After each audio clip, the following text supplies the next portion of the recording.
নমস্কাৰ কেড ষ্টুডিঅ' অসম চেনেলটোলৈ সকলোকে স্বাগতম জনাইছো। আজি আমি অটোকেডৰ ইউনিট ছেটিংছৰ বিষয়ে শিকিম। যেতিয়া আমি এটা ড্ৰয়িং কৰিবলৈ যাওঁ প্ৰথমতে আমি চাম যে ড্ৰয়িংটো কি ইউনিটছত আছে।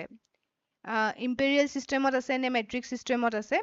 মেট্ৰিক চিষ্টেমত বিশেষকৈ আমি মিলিমিটাৰ চেণ্টিমিটাৰ কিলোমিটাৰ এইটো ফৰ্মেটত পাওঁ আৰু ইম্পেৰিয়েল চিষ্টেমত আমি ফিট বা ইঞ্চত পাওঁ। তাৰ বাবে আমি প্ৰথমতে যাব লাগিব ফৰ্মেট মেনু বাৰখনত গৈ পেলাই ইউনিটছ সিলেক্ট কৰিব লাগিব।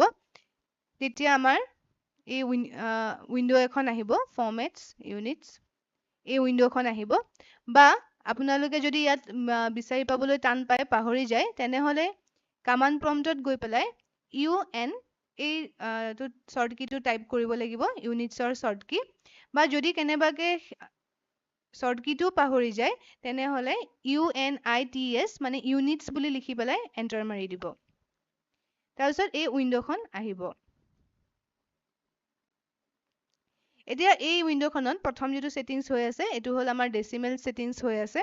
মানে যদি আমি মিলিমিটাৰ সেন্টিমিটাৰ কিলোমিটাৰ ইয়াত কৰিব বিচাৰো তেনেহলে আমি ইয়াত ডেসিমেল কৰি লম আৰু ফিট বা ইঞ্চত যদি কৰিব বিচাৰো তেনেহলে আমি ইয়াৰ আৰ্কিটেকচাৰেল বা ইঞ্জিনিয়াৰিং এটো সিলেক্ট কৰিম। ফ্ৰেকশনেল আৰু সাইন্টিফিক এই বস্তুটো ইমান বিশেষ ইউজ নহয়। আমি গতিকে এইখিনিয়ে চাই লম। ডেসিমেলটো বিশেষকৈ মেকানিক্যাল ইঞ্জিনিয়াৰৰ কাৰণে ইউজ হয় আৰু আৰ্কিটেকচাৰেল আৰু ইঞ্জিনিয়াৰিংটো সিভিল বা আৰ্কিটেকচাৰেল ফিল্ডৰ ইঞ্জিনিয়াৰে ইউজ কৰে। ডেসিমেলটো সিলেক্ট কৰাৰ পিছত ইয়াত এটা অপচন আছে প্ৰেচিজন বুলি। প্ৰেচিজন মানে হল কি আপুনি পইণ্টৰ পিছত কেইটা ডিজিট দিব পইণ্টৰ পিছত কেইটা ডিজিট দিব। আপুনি সিঙ্গল ডিজিট দিয়ে নে 0.0 0.00 মানে পইণ্টৰ পিছত কেইটা ডিজিট দিব সেইটো ইয়াত আমি সেটিংছ কৰি ল'ব লাগিব। ধৰক এতিয়া মই ইয়াত দিলো 0.000 তেতিয়া কি হ'ব মই পইণ্টৰ পিছত 3টা ডিজিট দি পেলাই ড্ৰয়িংটো কৰিব পাৰিম। আৰু ইয়াত এটা ইনচাৰ্টন স্কেল বুলি আছে। যেতিয়া আমি ডেসিমেল সিস্টেমটো ব্যৱহাৰ কৰিম তেতিয়া আমি এইটো ইয়াৰ ইনচাৰ্টন স্কেলটো মিলিমিটাৰ কৰি লম। Then okay.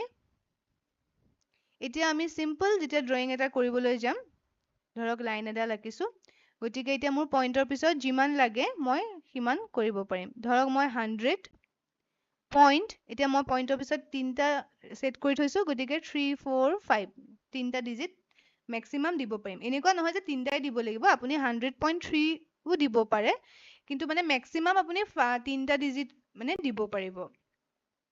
তাত যেহেতু আমি 3টা ডিজিট সেটিংছত কৰি লৈছো। গতিকে এতিয়া এই লাইনডালৰ ডিসটেন্সটো হল 100.345। আমি আকৌ এবাৰ দেখুৱাই দিছো অৰ্থটো অফ হৈ আছিলে মোৰ 100 ধৰক 0.123 দেন এন্টাৰ। অৰ্থটো অন কৰি পেলাই আমি এনেকে ষ্ট্ৰেইট লাইন এটা আঁকিব পাৰো।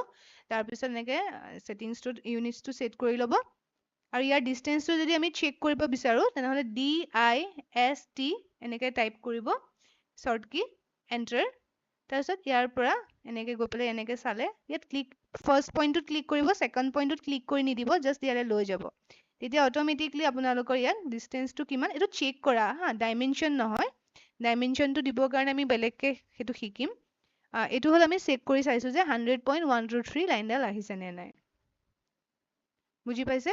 এইটো হল আমি ডেসিমেল সিস্টেমত যেতিয়া ড্ৰয়িং এটা কৰিম। নেক্সট আহিলে যেতিয়া আমি ফিট বা ইঞ্চত কৰিম তাৰ বাবে আমি আকৌ ইউনিটছৰ উইন্ডোখনলৈ গলো গৈ পেলাই এতিয়া ইয়াত আমি প্ৰথমতে চাওঁ ইঞ্জিনিয়াৰিং। ইঞ্জিনিয়াৰিঙত গৈ তাৰপিছত ইয়াত আমি প্ৰেচিজনটো সেট কৰিম আমাক যেনেকে লাগে। মানে আমি ড্ৰয়িংটো 0 ফিট 0 ইঞ্চ 0 ফিট 0.0 ইঞ্চ মানে কোনটো ফৰ্মেটত আমি ড্ৰয়িংটো চাই পেলাই সিলেক্ট কৰি ল'ব লাগিব আমি কোনটো ফৰ্মেটত ড্ৰয়িং ইউনিটছটো সেট কৰিব লাগে মানে আমাক যিটো ইউনিটছ লাগে যিটো ফৰ্মেটত লাগে সেইটো আমি চেক কৰি ল'ম।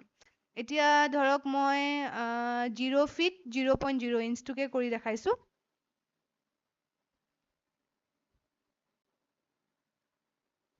সেইটো মই ইয়াত এনেকৈ ছেটিংছটো কৰি ল'লোঁ আৰু যিহেতু মই এতিয়া ইঞ্জিনিয়াৰিং কৰিলোঁ এতিয়া মোৰ ইয়াত ইনচাৰ্টেশ্যন স্কেলত যিটো আছে সেইটোত মই গৈ পেলাই ইয়াত এতিয়া মই এইটো ইঞ্চ কৰি ল'ম এইটো ইঞ্চে কৰি ল'ব যেতিয়া আমি ডেচিমেল কৰিম তেতিয়া মিলিমিটাৰত থাকিব আৰু যেতিয়া ইঞ্জিনিয়াৰিং বা আৰ্কিটেকচাৰেল কৰিম তেতিয়া ইনচাৰ্টেশ্যন স্কেলটো ইঞ্চত কৰি পেলাব অ'কে এতিয়া ধৰক মই ড্ৰয়িং এটা লাইন এটা আঁকিছোঁ 6 ফিট এতিয়া আৰু এটা কথা মনত ৰাখিব ফিট চিম্বলটো দিয়াৰ আগতে মই এতিয়া 6 পইণ্ট দিলে নহ'ব 6 ফিট দিব লাগিব ফিটৰ কাৰণে আমি কীবৰ্ডত যিটো আমাৰ ঊৰ্ধ্ব কমা থাকে ওপৰত যে আমি দিওঁ সেই কমাটো আমি দিব লাগিব এইটো কীবৰ্ডৰ এণ্টাৰটোৰ ওচৰত থাকে 6 ফিট দেখিছেনে এই এনেকৈ দিব লাগিব পইণ্ট দিলে নহ'ব তাৰপিছত ধৰক এতিয়া মোক লাগে 6 ফিট হ'ল 6.5 ইঞ্চ দেন 6 ফিট 6.5 এনেকৈ দি দিলোঁ দেন এণ্টাৰ হৈ গ'ল এতিয়া মোৰ এডাল লাইনডাল আহি গ'ল এতিয়া মই ডিষ্টেঞ্চটো আকৌ চেক কৰি চাব পাৰোঁ তাৰ বাবে মই ইয়াত লিখিম DIST এণ্টাৰ দেন এই পইণ্টটোত ক্লিক কৰিলোঁ তাৰপিছত লাহেকৈ এই পইণ্টটোলৈ গ'লেই হ'ল ক্লিক কৰিব নালাগে এতিয়া অট'মেটিকলি আপুনি ইয়াত এইটো দেখি যাব ঠিক আছে এইটো হ'ল আমি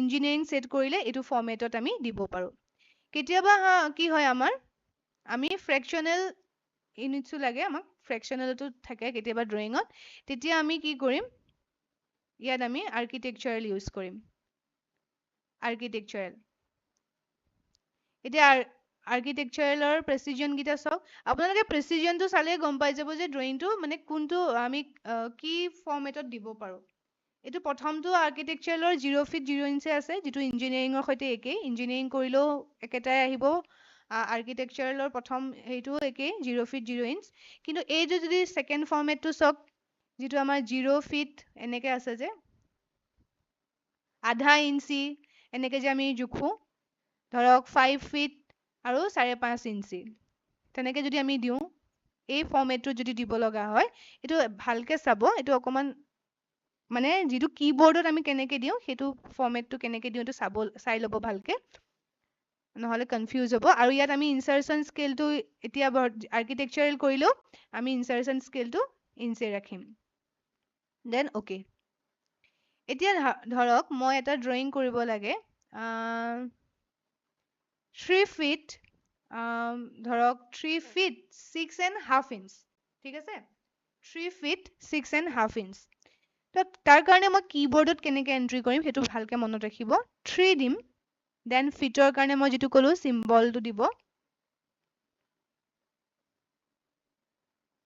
এনেকৈ দিলে নেক্সট যিটো আমাৰ মাইনাছ চিন এইটো দিলোঁ 3 ফিট হৈ গ'ল ন এতিয়া মই কৈছোঁ যে 3 ফিট দেন এনেকৈ মাইনাছৰ চিম্বলটো দিলোঁ দেন 6.5 ইঞ্চ 6.5 ইঞ্চ লাগে 6 দিলোঁ দেন আকৌ মাইনাছ চিনটো দিলোঁ দেন হাফ 1/2 1 লিখি স্লেছ দি 2 এনেকৈ দি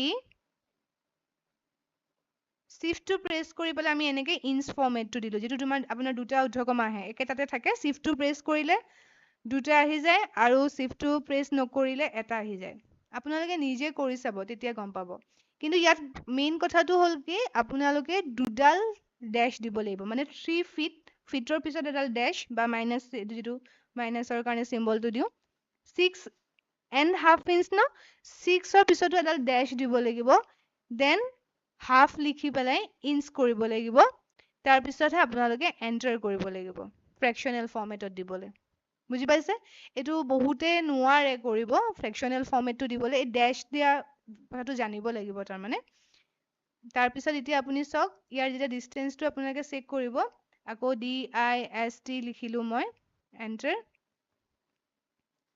ইয়াত এবাৰ ক্লিক কৰিলোঁ আৰু লাহেকৈ এডাল এইখিনিলৈ লৈ গৈছোঁ দেখিছেনে কেনেকৈ এইটো আহি গৈছে এই ফৰ্মেটটো এতিয়া কিন্তু 6ৰ ওচৰত ডেছটো দেখুওৱা নাই কিন্তু আমি কীবৰ্ডত দিওঁতে ডেছটো বা মানে যিটো মাইনাছ চিম্বলটো দিব লাগিব নহ'লে আপোনালোকে এই ফ্ৰেকশ্যনটো লিখিব নোৱাৰিব আশা কৰোঁ বুজি পাইছে ইউনিটছটো আৰু ইয়াত এংগেলো দিব পাৰি কিন্তু যিহেতু আমি এংগেলটো শিকা নাই এংগেলৰ ছিটিংছটো আমি যেতিয়া আমি এংগেল কৰিম তেতিয়া আমি শিকিম এতিয়া আমি জাষ্ট লেন্থৰ কাৰণে লাইন আঁকিবৰ কাৰণে বা বেলেগ লেন্থ দিবৰ কাৰণে আমি এইটো শিকিলোঁ আশা কৰোঁ বুজি পাইছে কিবা বুজি নাপালে মোক কমেণ্ট কৰিব